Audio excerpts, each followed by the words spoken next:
Hello বন্ধুরা, আসসালামু আলাইকুম। কেমন আছেন সবাই? আমার দূরের এবং কাছের সকল বন্ধুকে জানাই শুভেচ্ছা। আমি প্রত্যেকদিনের মতো আজকেও একটা নতুন রেসিপি নিয়ে হাজির হয়েছি। আজকে আমি বানিয়েছি ডিম অমলেট, ম্যাগি অমলেট। কীভাবে বানালাম, কিভাবে কি করলাম, এটা আপনাদের সাথে শেয়ার করব। এভাবে যদি ম্যাগি অমলেট বানান, বাচ্চারা অনেক পছন্দ করে।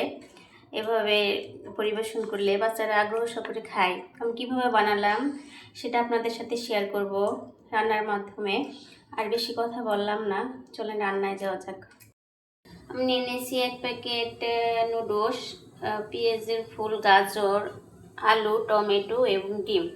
আমি এখন সবজিগুলোকে পিস পিস করে কেটে নেব আর ম্যাগিটা সিদ্ধ করতে দিয়ে দেব। আমি আলাদা আলাদাভাবে সিদ্ধ করব, সবজিগুলো আলাদাভাবে আর ম্যাগিটা আলাদাভাবে সিদ্ধ করে নেব। 5 মিনিট ফুটিয়ে নেব। নুডলসটা আমার সিদ্ধ হয়ে গেছে, এবার আমি নামিয়ে ফেলব।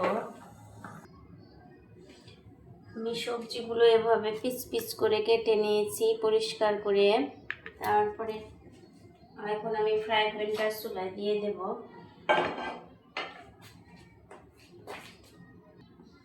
পেঁয়াজ মরিচগুলো এইভাবে গোল গোল করে কেটে নিয়েছি। প্যানটা গরম হয়ে গেছে, তেল দিব হালকা পরিমাণ। পেঁয়াজ কুচিগুলো দিয়ে দিব আর মরিচগুলো হালকা ভেজে নিব।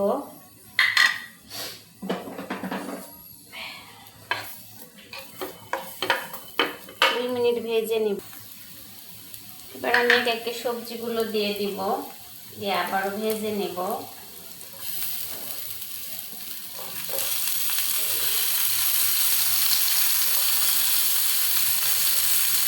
হালকা পরিমাণ লবণ দিব। এরকম করে আরও 2-3 মিনিট ভেজে নেব সবজিগুলো, যাতে সিদ্ধ হয়ে যায়। সবজিগুলো ভাজা হয়েছে, এবার আমি এর মধ্যে সিদ্ধ নুডলসগুলো দিয়ে দিব। আবারও 2-3 মিনিট ভালোভাবে নেড়ে চেড়ে নেব। মশলাটা দিয়ে দিব, নুডলসের মশলা। ভালোভাবে 2-3 মিনিট ভেজে নেব। আবার নুডলসগুলো ভাজা হয়ে গেছে পুরোটা, এবার আমি নামিয়ে ফেলবো। তাওয়াটা গরম হয়ে গেছে, এবার আমি পরিমাণ মতো আবারও তেল দিব। ডিমটা এভাবে ফেটে নিয়েছি, ডিমটা দিয়ে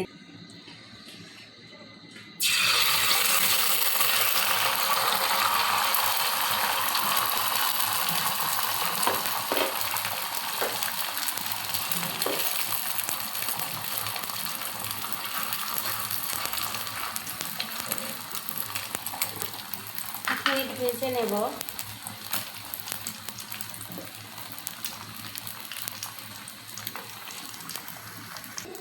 এর উপরে আমি ভেজে রাখা ম্যাগিগুলো সুন্দরভাবে বসিয়ে দেব। এক সাইড করে বসাবো। ডিমটা আমি ওই পাশ থেকে এই পাশে উঠিয়ে দিয়েছি, এইভাবেই রাখবো। এক পিঠ ভেজে নিলাম আর এক পিঠ ভালোভাবে ভেজে নেব। আমার ম্যাগি রান্না শেষ। এখন আমার ম্যাগি অমলেট বানানো শেষ। এই যে দেখছেন পরিবেশন করছি, অনেক সুন্দর দেখাচ্ছে। আমার ভিডিওটা যদি আপনাদের ভালো লাগে, আমার রেসিপিটা, তাহলে আমার কমেন্ট বক্সে অবশ্যই কমেন্ট করবেন এবং লাইক দিবেন আর আমার চ্যানেলটা সাবস্ক্রাইব করে দিবেন। আবারও আগামীকাল নতুন কোনো রেসিপি নিয়ে আপনাদের সামনে হাজির হব। আসসালামু আলাইকুম, আল্লাহ হাফিজ।